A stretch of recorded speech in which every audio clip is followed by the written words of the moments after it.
الحمدللہ رب العالمین والصلاة والسلام علی سید الانبیاء والمرسلین اما بعد فاعوذ باللہ من الشیطان الرجیم بسم اللہ الرحمن الرحیم الحمدللہ عز وجل۔ ہم قواعد فقہیہ پڑھ رہے ہیں۔ آج ہم انشاءاللہ عز وجل مزید چند قواعد فقہیہ پڑھیں گے۔ قاعدہ نمبر 36، ما حرم اخذہ حرم اعطاؤہ۔ ترجمہ: جس چیز کا لینا حرام ہے اس کا دینا بھی حرام ہے۔ جس چیز کو نہیں لے سکتے، جس چیز کا لینا حرام ہے اس کا دینا بھی حرام ہے۔ اب مثال دیکھیے۔ مثال جیسے سود، زنا کی اجرت، کاہن اور نجومی کی فیس، رشوت اور گانے باجے کی اجرت وغیرہ، کہ ان میں سے ہر ایک کا لینا بھی حرام ہے اور دینا بھی۔ سود لینا بھی حرام ہے، دینا بھی حرام ہے۔ زنا کی اجرت لینا بھی حرام ہے، دینا بھی حرام۔ اسی طرح کاہن اور نجومی کو فیس لینا بھی حرام ہے اور انہیں فیس دینا بھی حرام ہے۔ رشوت اور گانے باجے وغیرہ کی اجرت لینا بھی حرام ہے، دینا بھی حرام ہے۔ لیکن بے گناہ قیدی کو قید سے چھڑانے کے لیے، یا اپنی عزت و آبرو بچانے کے لیے، یا کسی کو اپنی ہجو و بیجا مذمت سے روکنے کے لیے رشوت دینا جبکہ اس کے بغیر کام نہ چلے ضرورتاً جائز ہے۔ اصلاً تو رشوت دینا ناجائز ہے، حرام ہے۔ اصل کے اعتبار سے رشوت دینا حرام ہے، لیکن اگر کوئی بے گناہ مقید ہو، کسی بے گناہ کو قید میں ڈال دیا گیا ہو اور رشوت کے علاوہ اس کی آزادی کی کوئی صورت نہ ہو تو اب رشوت دینا جائز ہوگا ضرورت کی وجہ سے۔ اسی طرح اپنی عزت اور آبرو بچانے کے لیے رشوت دینا جائز ہے جبکہ رشوت کے علاوہ کوئی دوسری صورت نہ ہو۔ اصل کے اعتبار سے تو رشوت دینا ناجائز ہے، حرام ہے، لیکن ضرورت کی وجہ سے، ضرورت کی بنا پر یہاں رشوت دینے کی اجازت دی گئی ہے۔ اور ایسی صورت میں دینے والے پر گناہ نہیں، کیونکہ دینے والا مجبور ہو کر، کیونکہ رشوت کے علاوہ کوئی دوسری صورت ہے ہی نہیں جسے وہ اپنائے، اس لیے دینے والا مجبور ہو کر رشوت دے رہا ہے، تو رشوت دینے والے پر کوئی گناہ نہیں۔ لیکن لینے والے کے لیے بہرحال حرام و گناہ ہے، لیکن لینے والا جو ہے حرام کا مرتکب ہوگا، بہرحال گنہگار ہوگا۔ اور یہ صورتیں الضرورات تبیح المحظورات کے تحت آتی ہیں۔ اس سے پہلے ہم قاعدہ پڑھ چکے ہیں، الضرورات تبیح المحظورات، یعنی ضرورتیں ممنوعات کو جائز کر دیتی ہیں، مباح کر دیتی ہیں۔ اصل کے اعتبار سے تو رشوت لینا اور دینا حرام ہے، لیکن کیونکہ یہاں ضرورت ہے، ضرورت کی بنا پر یہاں رشوت دینا جائز ہے۔ تو قاعدہ کیا ہے؟ ما حرم اخذہ حرم اعطاؤہ۔ جس چیز کا لینا حرام ہے اس کا دینا بھی حرام ہے۔ قاعدہ نمبر 37، اذا اجتمع الحلال والحرام غلب الحرام۔ ترجمہ: جب حلال اور حرام جمع ہو جائیں تو غلبہ حرام کو ہوگا۔ اس قاعدے کی وضاحت یہ ہے کہ جب دو دلیلیں باہم متعارض ہوں، دو دلیلوں میں ٹکراؤ ہو جائے، ایک حرمت کا تقاضا کرتی ہو اور دوسری اباحت کا، ایک حرام ثابت کرتی ہو اور دوسری اس کے مباح ہونے کو ثابت کرتی ہو، تو دلیل حرمت کو اباحت پر مقدم کیا جائے گا، دلیل حرمت کو دلیل اباحت پر مقدم کیا جائے گا، یعنی اسے ترجیح دی جائے گی، دلیل حرمت پر عمل کیا جائے گا اور اس چیز کو حرام قرار دیا جائے گا۔ اب مثال دیکھیے۔ مثال: حلال و حرام جانور کے ملاپ سے پیدا شدہ بچے کا کھانا حلال نہیں۔ جو بچہ حرام اور حلال جانور کے ملنے سے پیدا ہوا اس کا کھانا حلال نہیں، کیونکہ یہاں حلال و حرام جمع ہو گئے ہیں، لہٰذا حرام کو غلبہ حاصل ہوگا، کیونکہ یہاں حلال اور حرام دونوں جمع ہو گئے ہیں، اسی وجہ سے یہاں پہ حرام کو غلبہ دیتے ہوئے یہ حکم دیا جائے گا کہ اس کے بچے کا کھانا جائز نہیں، اس کے بچے کو نہیں کھا سکتے۔ لیکن علماء کرام اس طرح سے فرماتے ہیں کہ جانوروں میں ماں کا اعتبار ہے، یعنی ماں اگر حلال ہے تو اس کے بچے کو کھائیں گے، اور اگر ماں حرام ہے، ماں کا کھانا حرام ہے تو اس کے بچے کو نہیں کھائیں گے۔ واللہ تعالی عالم۔ قاعدہ تو یہ ہے کہ اذا اجتمع الحلال والحرام غلب الحرام، یعنی جب حلال اور حرام جمع ہو جائیں تو حرام کو غلبہ حاصل ہوگا۔ اس قاعدے کو اچھی طرح یاد کر لیں۔ قاعدہ نمبر 38، لا ينکر تغیر الاحکام بتغیر الازمان۔ ترجمہ: زمانے کی تبدیلی کے سبب احکام کی تبدیلی کا انکار نہیں کیا جا سکتا۔ زمانے کے بدلنے کی وجہ سے احکام میں بھی تبدیلی آتی ہے، احکام بھی بدلتے ہیں، تو قاعدہ ہے لا ينکر تغیر الاحکام بتغیر الازمان، یعنی زمانے کی تبدیلی کے سبب احکام کی تبدیلی کا انکار نہیں کیا جا سکتا۔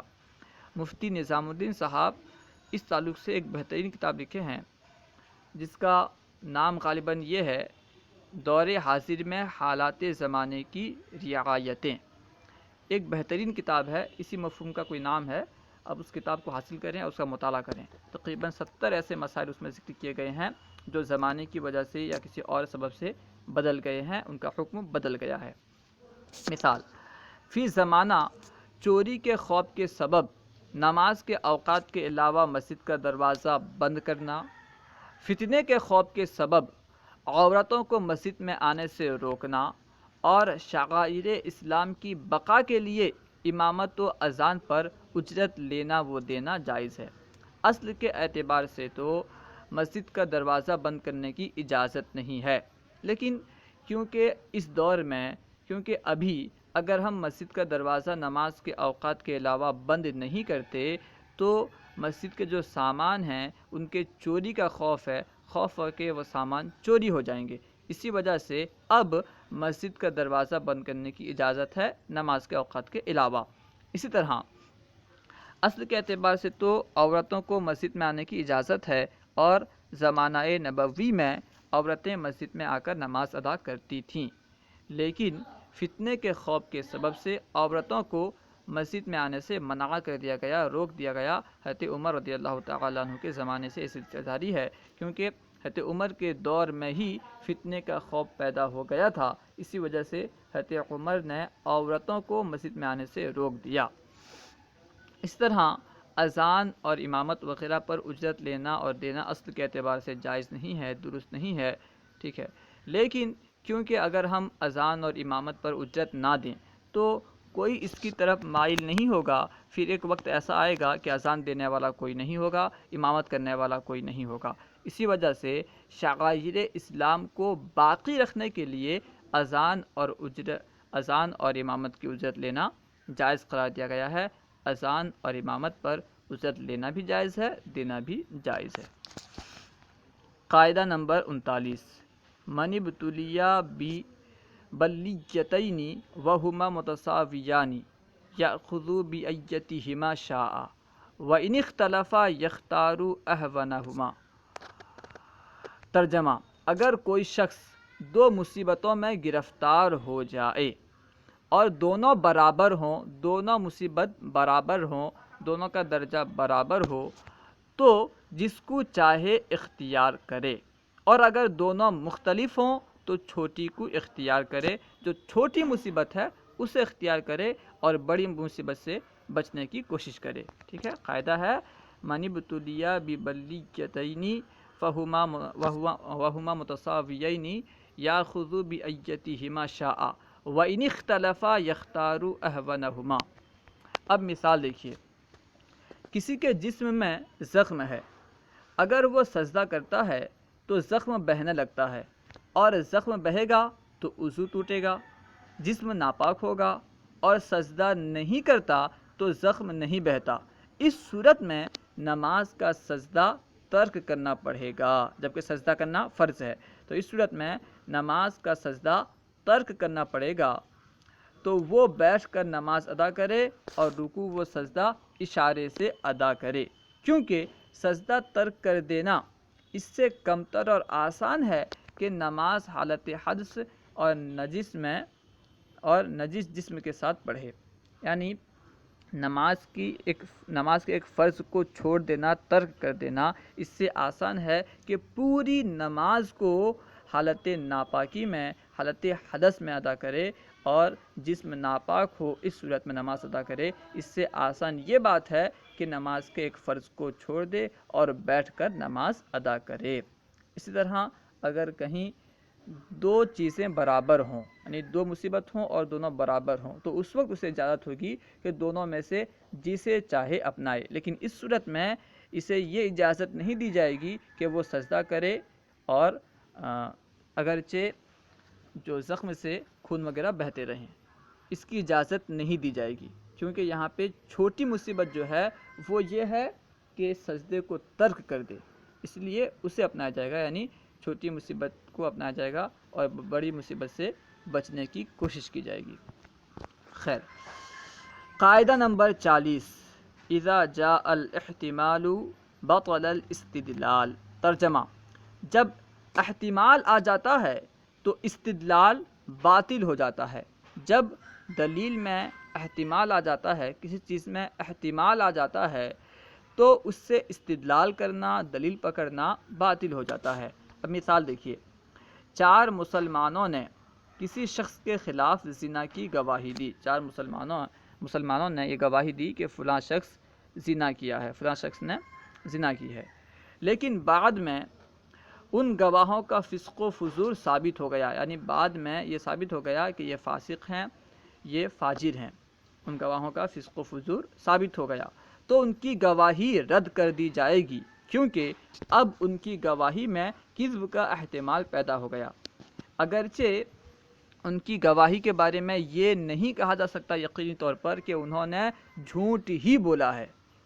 اگر 4 مسلمانوں نے کسی کے خلاف زنا کی گواہی دی اور بعد میں ان کا فسق و فجور ظاہر ہو گیا، تو ان کے بارے میں یقین کے ساتھ یہ نہیں کہہ سکتے کہ انہوں نے یقینی طور پر جھوٹ بولا ہے، اس کے خلاف انہوں نے جھوٹ بولا ہے، لیکن کیونکہ یہ فاسق ہیں، کیونکہ یہ فاجر ہیں اور ان سے جھوٹ کا امکان ہے، تو جھوٹ کا احتمال پیدا ہو گیا، اگرچہ یقین نہیں ہے، جھوٹ کا احتمال پیدا ہو گیا، لہٰذا اب ان کی گواہی قابل استدلال نہ رہی، اب ان کی گواہی کی وجہ سے اس پر زنا کی حد نہیں لگائی جائے گی۔